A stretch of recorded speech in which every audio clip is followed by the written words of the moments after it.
So if you determined that a perimeter light is out and it needs to be changed out, this is the process for actually changing a perimeter light. This is the perimeter light we're going to be changing.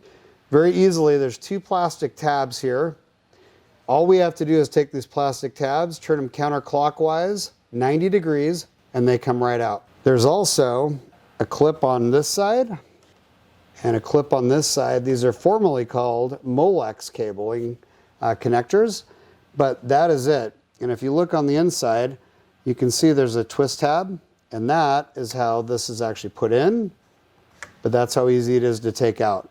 Now, if these do fall out, grab them because you're going to need it to pop the next light back in. But that is literally how to take a light out. And then putting this back in, we take the tab, put it through, put this tab in its place, take this, slide it into the track, turn it 90 degrees clockwise, take those Molex cables, we clip this in, go over here, clip this one in, and that's it.